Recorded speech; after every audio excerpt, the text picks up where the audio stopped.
Hi, everyone, and welcome. Thank you so much for being with us. My name is Danielle Lund. I use she, her pronouns, and I serve as Associate Director of Digital Engagement at Mount Holyoke's Alumni Association. Our work at the Alumni Association is all about supporting connections and providing meaningful resources and opportunities for members of the Mount Holyoke community. I want to share that registered for today's session are 87 community members, the majority, of course, being alums and students, ranging in class year from the 1960s to the 2020s. We're so glad to be with you all. And for those who cannot join live, we are recording and will post to the Alumni Association's website within a few days of the event. We'd like to remind that no other recording of this event is permitted without prior written approval.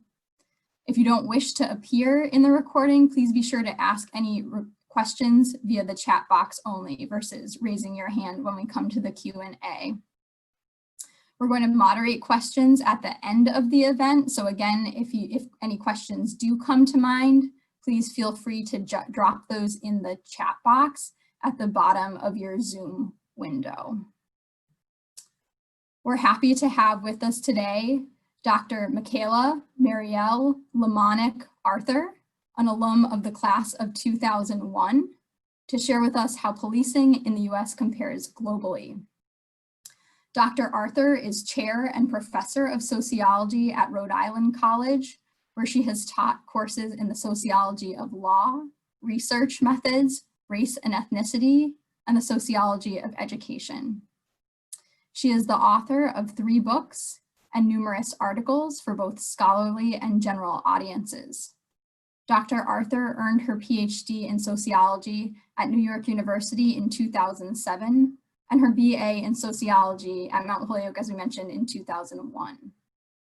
Outside of work, she is active in local politics in Rhode Island, including working to increase the representation of women in elected office. Thanks so much for being with us today, Dr. Arthur. I'm now going to turn things over to you. Thank you. Let me just get my PowerPoint up here. There we go. So thank you to the Mount Holyoke Alumni Association for giving me the opportunity to speak to you this afternoon, and thank you to all of you for joining me. Today, I'm going to talk to you about cross-national variation in policing and how learning about this variation can better help us understand law enforcement in the United States and the potential we have for change. As you well know, law enforcement practices have become a hot button issue across the country, with Black Lives Matter and other activists calling for police to be defunded in response to the continued news of more Black people dying at the hands of law enforcement officers, something we'll get to a little bit later, while police themselves have often responded with aggression and violence to protesters. We're not going to talk in the short time we have today about all of the issues and policy changes that the summer of 2020 has brought to light, though I can respond to questions about the issues we haven't covered in the Q&A. But I hope that despite the fact that this talk is limited in time and scope, it will help you understand more about the way law enforcement in the United States is structured and how things could potentially work differently. So in this talk, I'm drawing on my book, Law and Justice Around the World, published in February 2020 by the University of California Press. Law enforcement is just one of the topics that I cover in the book, which focuses on aspects of both criminal and non-criminal law and justice, ranging from elections to environmental regulation, from crime rates to family law. But like these other topics, law enforcement is a topic that benefits from a comparative perspective. Why is this? Well, especially in a country that's as large and varied as the United States, we sometimes begin to think that we've already thought of everything here, but we haven't. Other countries have other ways of doing things that can help us think about how we might change our own practices. And while the mythology of American exceptionalism sometimes convinces us that we're special and unique, that's not really true. In some ways, of course, every country is unique. But in other ways, we're all pretty much the same, or at least there are enough other countries that are enough like us that we can still draw lessons from other countries' practices. So let's start at the beginning. What are police? This might seem like a really obvious question, but it's essential that we define the phenomenon under examination to really make sense of it. So we can start with what police do. They engage in social control functions, which they have the authorization and legitimacy to carry out. So what that means, in other words, is that when police tell people to do something, most people, most of the time, believe the police are allowed to tell them that thing, and that they assume that they should comply. In contrast, for example, to if the neighborhood school told them what to do. And police are permitted to use physical force to carry out their duties, though the type of force and the extent of force that they can use varies by country and context. Finally, police engage in these functions internal to a population, in contrast to military forces, which engage in social control over other different populations. Well, our primary purpose today is to talk about contemporary issues in policing. I did want to spend just a moment on the history of police. Modern policing of the kind to which we're now accustomed is actually a relatively recent phenomenon. It emerged for the first time in the 1600s in France, and around the same time in China, and not until the 1800s in many other Western countries, including the United States. In earlier times and in other places, rulers could have relied on standing armies to engage in some social control functions where such armies existed, because standing armies themselves are a relatively recent innovation, or in more feudal societies, the lord, or the top of the local feudal pyramid structure, could have raised a militia type force from among those people who owed loyalty to him. And it was probably a him. In some communities, there were officials like constables who were contracted to provide local, private, and community security, but none of those kinds of arrangements is quite like what we see today. So if we think about today and what we think of as sort of modern police, they're distinct in several ways. They are public. In other words, they're part of the government, rather than being privately controlled. They have specialized law enforcement functions, rather than being generalists who also engage in military duties, help build farm infrastructure, or carry out some other kinds of responsibilities. And they're professional, although it may not always seem like that to some observers, in that they are specifically hired and trained for their job and work as part of bureaucracies focused specifically on policing. And what is it that they do? Well, let's take a moment and think about that. So Danielle, if you can put up the first poll question. Sure thing. So this poll question is asking what you think that people in general, not necessarily you specifically, but what people in general would say is the most important function of police in the United States. And you may think something other than the options on the slide, on the poll there, I have a something else option, but crime prevention, crime investigation or arrest, the maintenance of public order, or the maintenance of status quo power structures are four answers people often give. We have about 65%. Give it another few seconds. Of course, this isn't actually class, so you don't actually participate in the poll. Okay, go ahead and close it up, Danielle. All right, I'll share out these results. So it looks like crime investigation and arrest came out on top. Yeah, that's a pretty strong result, and secondarily maintenance of public order. So that's really interesting, right? Because what this says, and I think that's, you could get different results to this poll depending on the audience that's taking it, but I think that's probably the sense that most people would have in the United States, is that it's something about more investigating and arresting after the crime, right? Maybe we think about crime prevention a bit, but that's not as clear of a function as investigation and arrest, which means the function of the police in terms of lowering crime rates is somewhat limited, right? Because they're not preventing the crimes in the first place. And then this idea of public order, which is where people often end up when they're talking about the idea of crime and justice, is they get to this idea of order, the law and order, rather than actually preventing crime. It's like something about making people behave, right? But if we think about this set of options, they tell us a lot about the way police forces are structured and organized. Which ones of these functions society value shapes the way that they think about their police force and what they think the police force should be doing. So let's turn then to some of the variations we can observe cross-nationally in policing practices. Of course, there is a lot more than what we can cover today, but we'll begin with a few basic factors and we'll think about how they influence the types of functions that police can do. So one of the first things that we can think about is spending, as the Defund the Police slogan has made so clear. Across the globe, we spend more than $220 billion a year in 2004 dollars, so much more if we converted that to contemporary dollars, and that's 62% of global criminal justice spending on law enforcement, right? So of all the parts of global criminal justice, whether we think about the court system, the various kinds of punishment and prison systems we have, all of that stuff, 62% of that is in law enforcement. But there's a really wide range of variation across countries in terms of how much money we spend per person per year on law enforcement. Some countries spend very little, less than $1 per week per person, while others spend many, many times more, including the United States.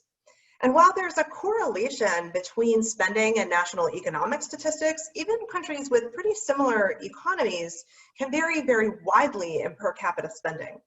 Of course, if we take the United States context, given that states and localities have control over spending on law enforcement, or at least most spending on law enforcement, there's variation that's very considerable even within the United States. New York State spends over $500 per year per person on law enforcement, while Kentucky spends less than $200. One element of spending is personnel, although it's not as tightly connected as you might expect. And you can see that looking at this map, the countries that spent the most are not necessarily the ones that have the most personnel. The data here is missing for quite a lot of countries, but you can see that actually in terms of total law enforcement personnel, the US is on the lower side of the range, especially as compared with countries like Turkey and Argentina. On a more structural note, police systems vary in terms of how they're organized. Excuse me. So theorists of policing have developed a model with two axes of variation: centralization and coordination. The centralization axis relates to the extent to which control of law enforcement and funding of law enforcement come from the central national government versus from local authorities. The coordination axis relates to the extent to which different police forces have a structure in which they can work together. That's multiple coordinated, or whether there are multiple overlapping police forces without any clear structure for coordinating their work. And that's what we would call multiple uncoordinated. Of course, some countries have a single police department where one police force works throughout the country. The idea of a single centralized force may be somewhat obvious, like, oh, okay, so you have one force, the central government controls it, fine. But it's actually even possible to have a decentralized single police force. Japan is the key example of this kind of system. It has one national police force, but with substantial local decision-making around the way that policing is carried out in different communities. So Danielle, if you can put up the second poll question, what I'm going to ask you is if you can guess which one of these systems would characterize the United States policing system. So single centralized, single decentralized, multiple coordinated centralized, multiple coordinated decentralized, multiple uncoordinated centralized, or multiple uncoordinated decentralized. So it looks like we have about 85% participation. Okay, go ahead and close it up. So everybody knew we weren't single, which I guess is more obvious, but a lot of variation in the other choices. The correct answer is in fact the one that the most people said, that we're multiple uncoordinated decentralized. The centralized versus decentralized part, the way that you can tell is that if you look at our federal government, there is nothing in the federal government that's actually in charge of policing. So in countries that have centralized policing, there will be basically the equivalent of a cabinet secretary, you know, an executive branch government agency that is in charge of policing. You know, so like we have the Department of Defense, we'd have the Department of Police at the federal government, and we have nothing like that. We have lots of police, but nothing that runs them at the federal government. But I want to show you, if you can close that up, Danielle, I will show you just a small selection of the many law enforcement agencies in existence in the United States. As you can see, there are multiple agencies at every level of government. Local authorities in towns, cities, and counties control their own police. There's nobody overseeing them at the federal government level, and in many cases, even state police authorities don't actually have power over local policing policy or decisions, except of course when legislators craft specific provisions to do so. Then there are all various kinds of state level agencies, and there's various federal level agencies, sometimes where it becomes challenging to even understand the differences in what some of these agencies do. Plus, there are specialized police forces, like those for transit agencies, for parks, for the Postal Inspection Service. Yes, the post office has its own police force that investigates postal related crimes. And all of these agencies have no good way to work together except through the creation of ad hoc task forces and various agreements. So it's not uncommon to hear of an incident that occurs close to the border between jurisdictions. And so multiple police forces, say 2 town forces, a county sheriff, and the state police, all show up and fight about whose responsibility it is to deal with what has happened, or nobody shows up because everybody thinks it's someone else's problem. And if the incident is high profile enough, then you might get the feds too, right? So now you've got like 5 or 6 different police agencies, maybe multiple federals, so sometimes you get 7 or 8. They're all trying to work on this thing, and there's no way for them to kind of coordinate what they're doing. So that's one particular difference. And it's not like the United States is the only country that works this way. Many other countries do. It does tend to be more common among larger countries that have a lot of states or provinces that have more specific local control. Countries also vary in terms of their qualification standards for police. So countries have very different minimum age requirements, different standards for ethical behavior, different sorts of qualification exams and requirements in terms of the education that people have to have in order to become police, and different kinds of pre-service training for those who have been hired into police work. Some countries require fairly advanced education and a lengthy training program involving both classroom and field training. In other places, prospective police officers may be on the force with nothing more than a high school diploma and a few weeks or months in a training academy. Even within the United States, there's considerable variation in education and training requirements. Some departments are on the low end, while many big city departments require at least 2 years of college and 6 months of police academy training. And of course, this discussion only highlights the specific time requirements, not the content or quality of the training. Note that one of the officers responsible for killing George Floyd was in fact a field training supervisor, imparting to new police officers lessons about how to behave, right? And I mean, that's what you're learning. It does shed some light on what goes on within police departments. Thus, many experts on law enforcement reform argue that it is changing training programs that could have the biggest impact on law enforcement practices, right? That changing policies for those who are already on the force may have far less impact than changing what happens to people who are new, ensuring that new officers are not socialized and educated into a system that emphasizes violence and brutality. So, okay, what then do police actually do? Well, police departments operate with different styles of policing, though multiple styles can be combined in any given department. The most central distinction is between reactive policing and proactive policing. Reactive policing is a style of policing in which police mainly wait for calls for service or reports of crime and then head out to deal with the issue. And reactive policing enables investigation of crime after the fact, which gets back to what you all thought police are, people in the United States are really expecting of police, right? That's that reactive model where we go and investigate the crime and arrest people afterwards. Proactive policing is quite different. It occurs when police actively look for problems, trying to act in ways that reduce crime. So it's not just, driving around looking for suspicious folks. That's not the idea. It's rather trying to figure out where and when crime might happen and do something to reduce the likelihood of that incidence. Traditional policing remains primarily reactive, though it can involve some proactive elements like undercover work or speed traps. But today, many departments have begun to incorporate more proactive practices, including using data to find crime hotspots or surveil repeat offenders, right? So using data as intelligence or looking for specific problems that communities may face and trying to find policing related solutions to those problems. One proactive approach thus is called problem-oriented policing. This model draws heavily on the idea of broken windows theory, which is a perspective that suggests that people both feel safer and commit less crime when police focus on maintaining order, right? Another one of the things that you all thought Americans might value in their police. In American cities, as the name broken windows implies, this often results in a particular focus on attacking minor disorder, including literal broken windows, trash dumping, graffiti, and similar things that are pretty minor as crime, but may make us feel that our environments are less pleasant.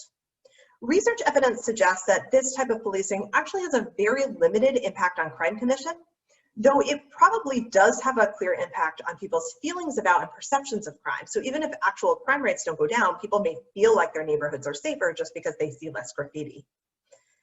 In some countries, there are personnel separate and distinct from the regular criminal police that deal with these kinds of public order violations. For instance, some countries with Muslim legal codes employ morality police that ensure, for instance, that women cover themselves in public and that other basic tenets of Islamic law are followed.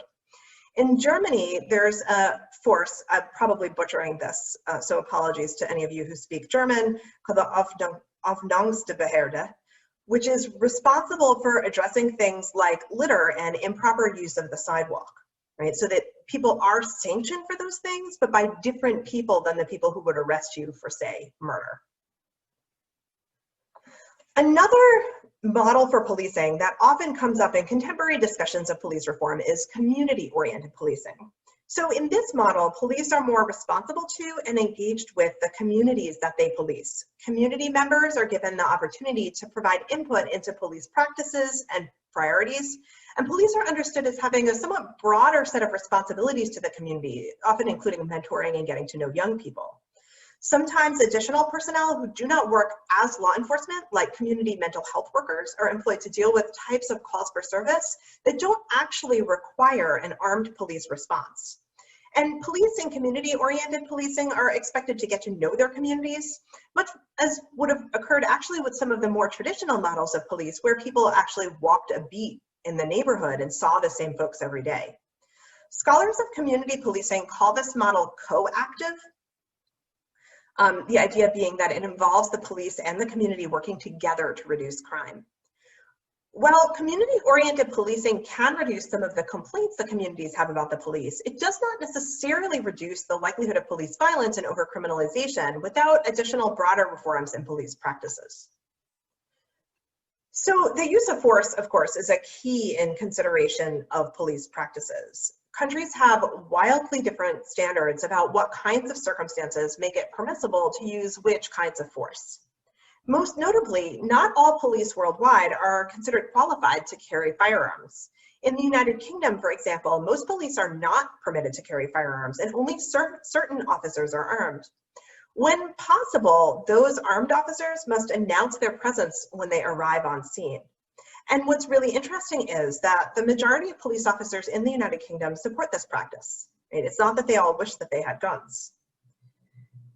as may not be a surprise, there are extraordinary differences in the rates of officer-involved shootings around the world.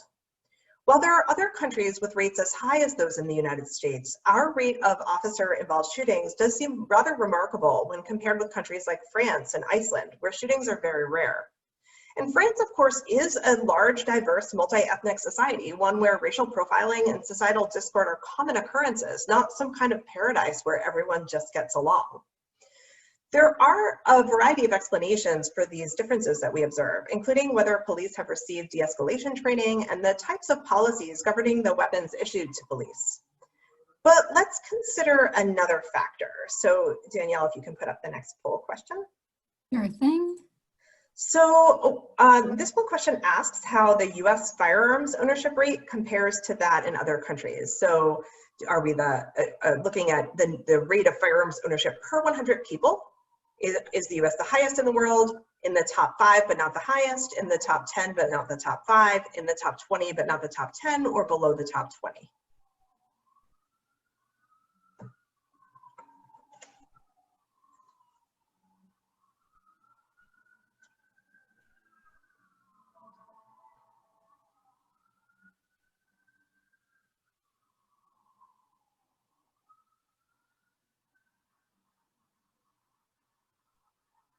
It looks like we have about 80% participation. Okay.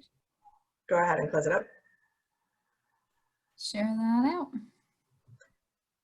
So 20 people said the US is the highest, 8 said the top 5, and then a few lower ones. Nobody said below the top 20, so that's something. I'm going to show you the actual data. Now, this data is a little bit old, so things could have changed a bit in the interim, but here we are. So you guys were mostly right on target. And this comes from the international survey called the Small Arms Study. So it's the best internationally comparative data we have on firearms ownership, even though, as you can see, it's about a decade and a half old now. What you can see here is that the United States is far higher than even the second highest country, Yemen, which is a country that faces extreme disorder, internal conflict, and basically civil war, right? So people are using the guns for military action in their own home communities. The third highest country, Switzerland, is one that requires militia participation for all males of military age, though some more recent regulations have been passed to reduce the extent to which firearms are stored at home. Now, do note that this graph doesn't actually tell us that 89 out of every 100 people in the US owns a firearm. Rather, as you probably know, the number is inflated due to the fact that some households own very many firearms. Well, so what does this have to do with policing? The argument is that because it is so likely that an individual who is the subject of police action may be armed, police in the United States have a more reasonable fear of being on the receiving end of a gunshot, and thus it's more reasonable for them to respond with force. However, this assumption is somewhat mistaken. The total number of police killed in the line of duty each year in the United States averages about 120. And this includes those who are shot by friendly fire and those who die in auto and other accidents, leaving a typical number of less than 50 a year killed in the course of crime commission. Despite the mythology of policing as a really dangerous job, it doesn't even make the top 10. Loggers, fishers, and pilots have the most dangerous work. One final set of distinctions worth mentioning has to do with the relationship between the police and the military. In some countries, the police are actually a branch of the military or are supervised by the same state security apparatus that supervises the military. In others, like the United States, the military and the police are formally separate. But despite that separation, police in the US today have considerable access to military training and technologies, including the ability to purchase decommissioned military equipment like assault rifles and armored vehicles. This gives police the ability to act as if they are military forces, even when they aren't. So what do we know about the United States from all of this? Let's take a moment for one last poll, Danielle. And this one asks what you think the biggest problem is with policing in the United States today. Now note that I'm not including white supremacy and racism as an option here, because that's not really just a problem with policing, that's a problem with all of US society and requires a far more extensive intervention than just the types of police reform that we've been discussing. So excessive use of force, inappropriate training, lack of diversity among officers and or supervisors, lack of accountability, such as immunity from criminal prosecution, corruption, police culture, or something else. So police culture comes in with 43%, which is pretty interesting, right? And you can, if we think about some of the stuff that we've been talking about so far this evening, right? These are structural elements, but the structural elements shape the cultural elements. Is within the structure of what police do and how we think about the work that they do that we get the culture, right? The lack of accountability, including immunities, comes in second at 27%. And that actually is in part a symptom of the organization of our police system. Because there is no national authority for police, and because there's so little coordination, many of you have heard about this in the news, right? A police officer can be fired for their misdeeds in one department and go on to become hired by another department to go on behaving in exactly the same way.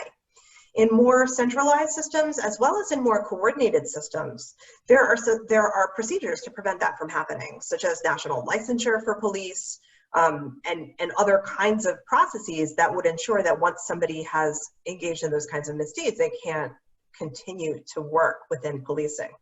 Now, of course, there are other parts of this equation, right? Somebody could still be criminally prosecuted even if the employment system doesn't deal with them, right? And that's a different kind of question, but also an important one. Inappropriate training, 23%, and then a couple of people that said excessive use of force.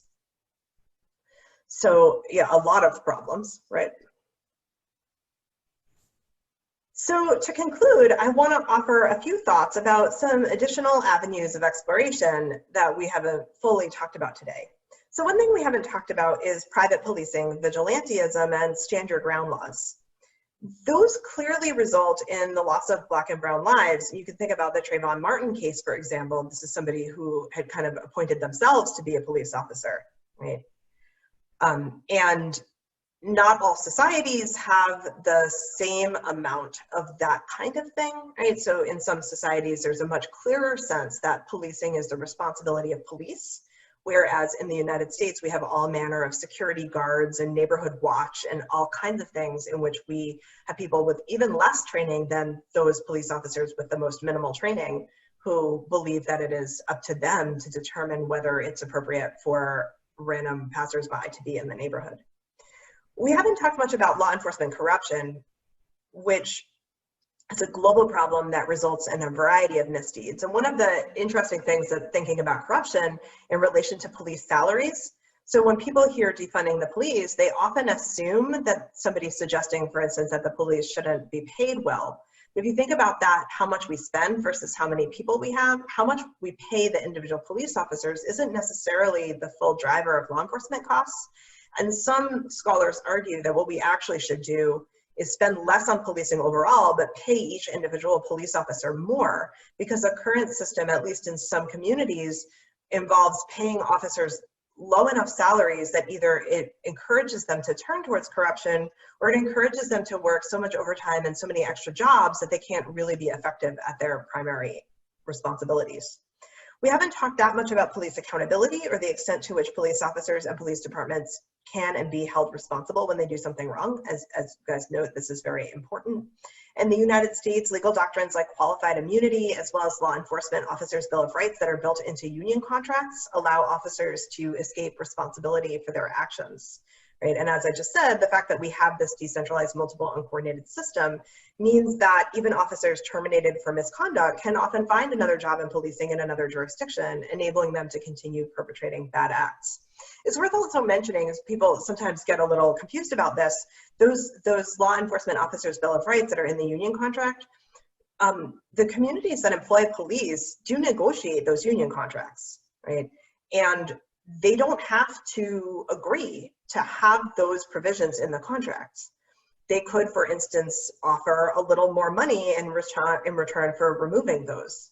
Every union contract negotiation is in fact a negotiation, and cities and states often like to act as if they have no power in that negotiation, but they have implemented much stronger disciplinary provisions, for example, for teachers, and they could do the same thing for police. We haven't talked about diversity in hiring and management. The evidence about the impact of police officer race on police officer behavior is mixed, though we do know that female police officers are less likely on average to engage in excessive force or to result in civilian complaints. We also know that there are some benefits to police forces in which a greater proportion of officers live in the communities that they police. And we also know that more diversity in the upper ranks of management can lead to some positive changes. But current police hiring standards often emphasize cultural capital or implicit knowledge about internal police operations and interactions, right? So you have to take these various kinds of exams that are based on your ability to kind of predict what the right answer would be to questions about policing before you have actually been a police officer or been trained as one. So those who have access to personal connections, family connections, that can instruct them on how to think as if they already are a police officer are much more able to do well in those exams. Hiring standards also often immediately disqualify applicants with even minor juvenile offenses, which can also make it hard to diversify the force, especially in a context in which racial profiling shapes who has been left with a juvenile record, right? And some of you point out the issue of police culture and training, which is a central part of the issues of diversity in hiring and management. There are many jurisdictions that do a good job actually of recruiting diverse classes for their police academies, but by the time those police academies get to graduation, they aren't so diverse anymore because the experience of being part of the police academy is itself a deterrent to a career in policing. And then, of course, there is the idea of defunding the police. Defunding, as you may have figured out by now, is not the same as unfunding. Police abolition is a real idea, right? The idea that we simply don't need police and should get rid of them entirely, but it's a different idea than defunding. Defunding the police simply means reducing the proportion of public funds that go to law enforcement, diverting some of those funds to other priorities, including those that may have really important impacts on crime rates and public order, like drug and mental health treatment, housing for the unhoused, and education, excuse me, and ensuring that social services, rather than police action, are available for those who need help, right? So just, it's really about thinking about how do we reduce the amount of crime that exists in the society in the first place. And as you pointed out at the beginning, we don't really expect police to do a very good job of preventing crime. We expect them to deal with the crime after it already happens. So if we could shift resources to preventing the crime, we actually might need less resources for law enforcement anyway, because there'd be less crime for them to investigate and less public order for them to maintain. While those interested in defunding the police can often look to things like the reduction in the size of the police force, as well as reductions in excessive overtime, right? As I said before, they're not necessarily calling for a reduction in police pay because low pay can lead to corruption. It's more about making sure that the force is the right size for what the community needs, not investing so much money in fancy paramilitary technologies, and thinking about how to structure a system that actually accomplishes community needs. But I can answer additional questions about any of those issues during the Q&A. So thank you again for being here with me today, and thank you again to the Mount Holyoke Alumni Association for putting on this event. Should you wish to contact me after the event, my email, which is on the screen, is marthur@ric.edu, and I'd be happy to answer any individual follow-up questions that you have. And we have some time now for questions. Dr. Arthur, thank you so much. I do see a couple of questions coming through the chat, so I'll just read them off. And we encourage you to drop these questions in the chat. You can raise your hand and I can give you the option to vocalize your questions if you so choose. I just want to remind that we are recording, so if you prefer not to have your voice in record, that you enter your question into the chat box. So first question we have here: is there a country that you think is similar enough to the USA that has developed a compelling model? You know, I don't know that I would say that there's any one country that gets everything right. Countries are very different in what they get right and what they get wrong. But so, for example, if we look back at the example of France, right? France absolutely has problems with police brutality. It absolutely has problems with racial profiling. There are major issues there, but yet they somehow manage not to just kill people all the time, right? So they get that part right, even if there are still other parts that they get wrong. I don't know that there's really any country that's done an excellent job at reducing the racial profiling piece, at least that's a diverse country, right? That's sort of a large global problem in which we don't do a very good job of dealing with our stereotypes and reducing the extent to which we let inequality shape what we do, right? But there are different pieces, and one of the advantages of this kind of comparative work is that you can pull out the good pieces and build something better than any one country already has. We don't have to just adopt something wholesale. So it sounds like for this next question that you've touched upon the response perhaps, but just again seeking, are there notable examples of successful crime prevention and solving rates and good police-community relations in specific areas, and what sort of key factors have been identified in that success? So one of the most important things in thinking about that is that we shouldn't need as much policing as we do.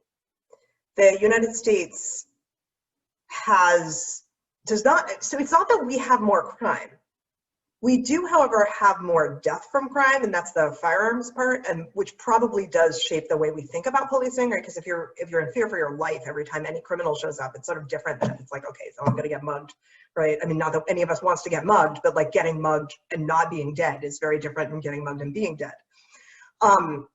So there's that part, but when countries get it right, what they do is they focus more attention on reducing crime in the first place.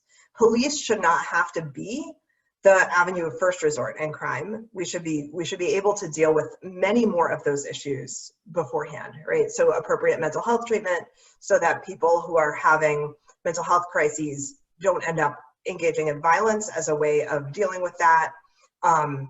You know, access to drug treatment. There are actually studies even within the United States that show that there are ways that you can even take people who are active drug users and cause them to become less likely to engage in crime simply by providing supportive employment and housing. So they'll like come to work and they'll do their job and then they'll go home and use drugs. But then they're using drugs in their apartment and not bothering anyone, right? And that tends not to be the way we think about crime in the United States. So really the idea is if you shift your focus to how can we best prevent crime rather than how can we best reform the police, you get very different kinds of answers. Interesting. Can you talk a bit more about variations in police department size, centralization, militarization across different cities in the US specifically? Yeah, so there's a lot of, I don't have the data at hand to be able to say a lot with specificity, but there's very wide variation in police department size and spending, both in terms of per capita spending and in terms of spending as a proportion of the overall budget. There were some good articles that came out this summer looking at some of that data. Militarization has become pretty common across all departments, in part because the federal government has had these programs to make military hardware extremely accessible to police departments, and so it sort of becomes like, why wouldn't you buy it? You know, so you find these small towns and they have like a Humvee. It was like, what are they going to do with that? But it was so cheap. I mean, why shouldn't we buy a Humvee? So that's really common. But the size issue and the spending issue is there's quite a lot of variation. And the most interesting thing is that does not seem to be associated in any way with crime rates or efficacy. So you can build departments that are more or less effective at any level of size. Thank you. Following up on that, let's see if this relates. Just an interest in hearing more about increased militarization, growth of PPUs and SWAT-like teams in different countries. So if you're interested in the militarization in the United States, there's a book, I forget the title of the book, by the author's name Rodney Balco, which is about that issue specifically, which I would recommend. Not all countries do this, and one of the differences is that if you actually have some degree of coordination between thinking about what your police do and what your military do, it's sometimes easier to understand what that separation is, right? So our lack of coordination sometimes makes it harder for us to even understand those differences. And you saw that to some extent actually this summer when cities called out National Guard to deal with protesting. Like, what is the military action? What is the police action? The military isn't supposed to be attacking civilians. How do we understand that, right? In some countries, you just would use the military there. And the military, of course, is supposed to behave in those kinds of aggressive ways towards civilians, which really they're not supposed to in the United States. So there's actually more strict guidelines around how the National Guard acts towards civilians than there are in terms of how the police act, right? Which is kind of weird.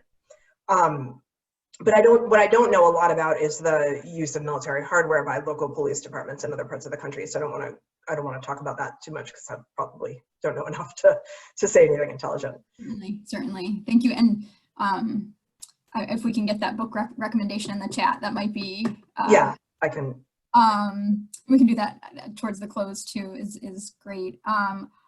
Let's see. How about reducing the number of guns? Thoughts on what that would entail? So, you know, in other countries, they have like laws about that, right? And the argument in the United States tends to be that that would be completely ineffective because, you know, we have borders and people just cross them and criminals don't follow laws. But I mean, like, even countries that have active civil wars have less guns. So somehow that must actually be possible. We've actually gotten to the point now that some people believe that the United States is responsible for the guns in Mexico. Right? People used to argue that people were going to Mexico and importing illegal firearms from Mexico to the United States, but it seems that it's now the other way around. And so there's a lot of proposals about how to deal with that. You know, many of you probably are familiar with many of these kinds of things, but it's not just about the laws, it's also about kind of how we think about responsibility. So you could, for example, require people who own firearms to carry the kind of insurance that we require people now who have cars to carry, right? Both cars and guns kill people when people use them poorly. And that could make gun ownership much more expensive. You can require various safety devices on guns, like trigger locks and fingerprint scanners and things like that. Again, we have safety devices on cars because they're deadly, right? And so there are things that can make firearms safer even with people having them. But some of the most simple policies, like longer waiting periods before you can obtain a gun, really make a big difference. If you think about the other end of the spectrum, you can look at a country like Japan. Now, Japan does allow people to buy firearms, but in order to own a firearm, you have to pass various kinds of tests that are much more extensive even than just a shooting test. And you actually have to have the storage for your gun inspected to ensure that it's safe enough, right? So there's a lot that we could do to kind of increase the safety of firearms, even without trying to totally prohibit them on the level of, you know, some countries, which really restrict access quite a lot. Of course, there's cultural problems too, right? Why any one person actually needs to own 89 firearms, which happens frequently in the US is another question. Certainly. Let's see. What % of police are retired military? Any? I don't know that off the top of my head. I expect it probably varies a lot by department. It has to do with the qualification standards. So in some police departments, military experience can count in lieu of education. Now, the interesting thing about people with a military background is that in some cases that makes them much more dangerous as police officers, you know, especially if they have post-traumatic stress disorder or something and they're going to be very reactive. But in some cases, it actually makes them better as police officers because, again, military standards of engagement are stricter. In the military, you cannot just go around shooting people, like, for no reason. And that's really surprising to a lot of people because they think, you know, that's the whole point of the military. But in the military, you're supposed to shoot at the enemy, not like everyone, right? There's actually rules about this. And there was a case a couple of years ago, and I'm gonna guess it was Virginia, but I could be wrong about that, in which a police officer was actually fired for refusing to shoot at a civilian and said, you know, if I was in the military, I wouldn't have been allowed to do that. But as a police officer, he was expected to. So the issue there may be less about whether their background is in the military and more about how careful the psych evaluation process is when people are hired. Some departments do a much more thorough job of that than others, even within the same state. So I teach students that become future police officers, and sometimes I get called as part of the reference checks and other times I don't. And I have had calls that come to me and say, do you have any reason to doubt, you know, is there anything that you would ever worry about with this person, right? And so reaching out to as many people in their lives as possible to see if you get any sort of like, you know, not all departments do that kind of work. I wasn't aware of that, like just the breadth or lack thereof of the background. Oh yeah, I mean, some departments will like even check their their cars when they're hiring them. They'll go and they'll like see what's in the car. Oh wow. Right, others are, so I'm putting the book in the. Oh, terrific, terrific. And we have a couple more. Let me just see here. Going back up, are there any US states or localities where community policing is working? Well, it depends what you mean by working. I think it's actually really common that community policing can work in the sense that it can build better relationships between specific police and the communities that those police work in. Right. Sometimes that's not even based on an entire police department, it's a specific commander. So in my own city of Providence, there are some police commanders who take community policing very, very seriously and encourage their officers to be out on foot in the community talking to people. And other police commanders who emphasize old-fashioned, like stay in the car, right? And that's going to result in some differences in how people relate to the police in those specific communities. More robust kind of civilian oversight boards can help with that as well. But the point is that community policing is not some kind of panacea. It doesn't cause the police to stop being violent, even if it causes better relations with the community, because of course, sometimes there are people who aren't from the community that are in the neighborhood, and maybe it just directs more towards strangers, right? And another element of this is that there are many communities that simultaneously feel that they are over-policed and under-policed, right? So community policing helps with the under-policing in some sense more than the over-policing, and it will make some residents feel safer while other residents feel less safe. Thank you. And then wondering if you can speak to the topic of what happens when officers follow their orders and the orders are incorrect. Yeah, that's a really complicated issue, and that's another one of those ways in which the police forces differ from military forces. So the same thing happens in the military, but technically, and of course this isn't always true, but technically military personnel are taught that if they receive an unlawful order, they're supposed to go up the chain of command, right, and try to make sure that they're behaving in lawful ways and that they are actually responsible for, even if the order came to them, that if they engage in unlawful conduct, they are still responsible all the way down the chain of command.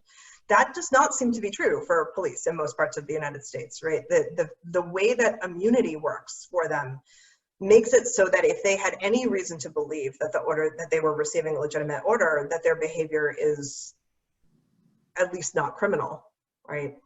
And there's very little, there's so much emphasis on kind of this culture of, you know, compliance, right? And that's one of those cultural problems that people aren't taught. There's no room for dissent really within most police forces, and no room for second guessing. And sometimes that's important because you have to make split-second decisions and that kind of thing, but there really is not enough space for people to think about that kind of thing. There's not enough emphasis on what the standards of behavior really ought to be in terms of, you know, protecting people's civil rights. And that makes it a lot easier for police to kind of engage in those misdeeds. That is actually one of the reasons why education is often mentioned as part of police reform, because those individuals who have gone through, you know, a 4-year degree program are at least somewhat more likely to think a little critically about things. although that depends on the content of the degree. And if we make those degrees just an extended 4-year police academy, we may lose that advantage that we would have if they were having a broader liberal arts education. Oh, interesting. Thank you so much for sharing the breadth of your, I see one more came through. Sure. Do you have time for just one more? Tell Yeah, us, I have time for one more. More about your work with police. You mentioned training and your work in Rhode Island. Yeah, so I teach sociology, but my department of sociology is the home of an interdisciplinary major in justice studies, which is a broad interdisciplinary curriculum, both that focuses both on aspects of social justice, but also on criminal justice. And so we educate the students that in many institutions would go to a criminal justice program. And that includes students who are seeking a future as police officers. And it's actually really fascinating to have those students in the same classroom as students who are like, you know, Black Lives Matter activists, right? You get very interesting conversations. But it's really an interesting thing to work with these students and to try, I think we see our role as to help them understand many of the kinds of issues we've been talking about today, that to be effective as a police officer, it doesn't mean, as I once had a student suggest, that you never have to read or write and are just going to run around chasing people, right?